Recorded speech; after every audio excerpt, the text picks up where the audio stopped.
That pint in your freezer looks innocent, but the label can be doing a lot more storytelling than truth-telling. Some ice cream is built on real cream, eggs, and sugar, and some is built on cost-cutting. More syrups, more stabilizers, more air, and flavor systems that imitate what dairy used to provide naturally. This is not about being dramatic or telling you to fear dessert. It is about knowing when a familiar brand has quietly shifted into an engineered frozen product that tastes fine at first bite, but delivers a totally different ingredient reality than most people expect. Here are 5 brands that tend to raise red flags, and 2 that are usually better bets when you want something that actually eats like real ice cream. Number 5, Breyers.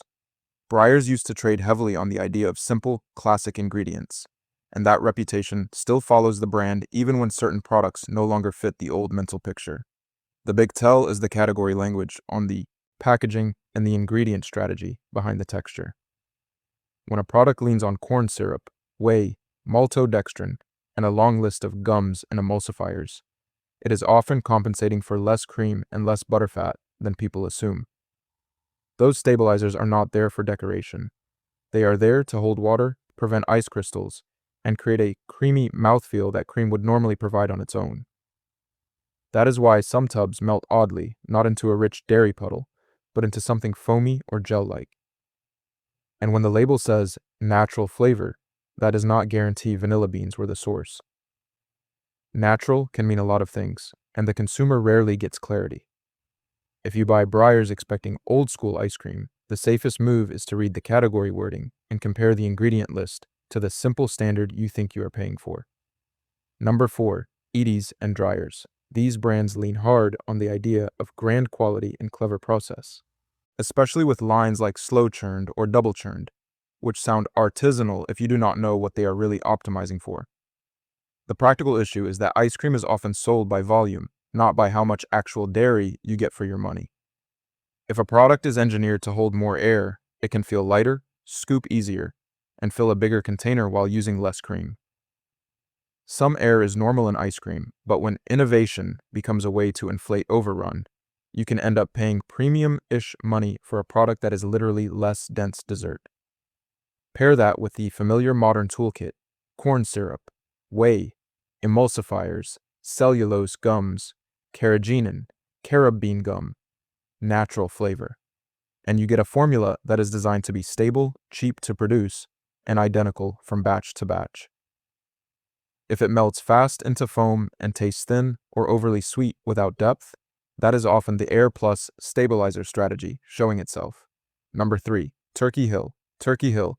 Branding leans pastoral and traditional, which makes people assume farm-style quality, but the reality depends heavily on which line you buy.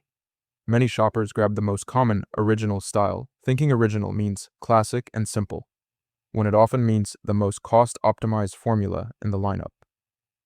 That is where you tend to see the familiar pattern, milk and cream up front, then sugar and corn syrup, then a cluster of gums and stabilizers, and then natural and artificial flavors doing the heavy lifting for taste.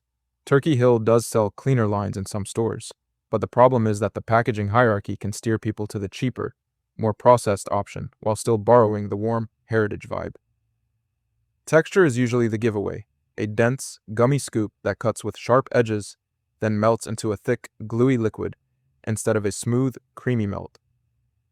That structure is not coming from rich dairy. It is coming from hydrocolloids designed to hold shape and resist meltdown. If you like Turkey Hill, you can still buy it smarter by choosing the line with the shortest ingredient list and avoiding the versions that lean on multiple syrups and stabilizers. Number 2, Bluebell. Bluebell has intense loyalty in many regions, and the brand story is built around tradition and comfort, which can make people stop asking questions about formulation. On ingredients alone, the red flags are familiar. Corn syrup in more than one form in some varieties, plus gums and flavor systems that mix natural and artificial. That is not automatically dangerous, but it is a clear signal that the product is engineered for cost and consistency rather than built around the richest dairy base possible. The bigger issue with Bluebell is not just ingredients, it is trust history. In 2015, Bluebell was linked to a listeria outbreak that triggered a major recall and shutdown, and the public reporting around that period described serious sanitation failures that had to be addressed before production resumed. If you are the kind of person who buys a brand based on heritage alone, that event is a reminder that nostalgia is not a safety system. You can enjoy Bluebell if you want, but it should be a conscious choice, not an automatic one made because the name feels familiar. Number 1. Halo Top. Halo Top is a different kind of problem because it is not selling tradition, it is selling permission. The marketing pitch is basically, eat the whole pint, it is better for you. To hit those macro numbers, Halo Top relies on a heavily engineered formula. Skim milk as the main base, sweeteners like erythritol and stevia to replace sugar, added fiber to change body and boost label stats, and protein concentrates to justify the high protein claim. That may fit someone's goals, but it is not traditional ice cream, and the eating experience gives it away. It tends to freeze harder, scoop rougher, and melt differently because fat and sugar are what make classic ice cream soft, smooth, and lush. Then there is the real-world side effect problem.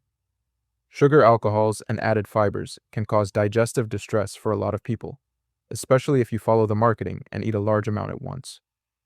So the guilt-free promise often turns into consequences in a different form. Halo Top is not the worst because it is evil. It is the worst because it encourages overconsumption of a formula that many bodies do not tolerate well, while framing it as a clean win. Good pick 1, Jeni's Splendid Ice Creams. Jeni's wins because it tastes and behaves like ice cream made from real ingredients, not like a science project designed to mimic ice cream. You are typically getting a straightforward dairy base, real sugar, and flavors that come from recognizable sources, with a texture that is dense because it is built on cream, not on air and gums. When you open a pint of Jeni's, the color tends to look honest, the melt tends to look like dairy melting into dairy, and the flavor tends to have actual depth instead of a flat perfume sweetness. It costs more, and it should, because cream, eggs, real vanilla, real fruit, and small batch handling costs more than syrups, stabilizers, and high-volume shortcuts. If you want something that feels special, without needing a lecture about ingredients at the table, Jeni's is usually a solid choice because the ingredient strategy aligns with the experience you expect from premium ice cream. Good pick 2, Haagen Dazs Vanilla. Haagen Dazs is the rare big commercial brand where the vanilla is still a simple, traditional formula in many markets: cream, milk, sugar, egg yolks, and vanilla. That short list matters because it removes the need for most of the modern workarounds.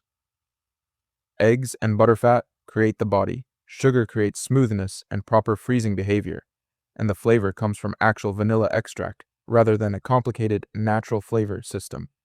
You can see it in the scoop.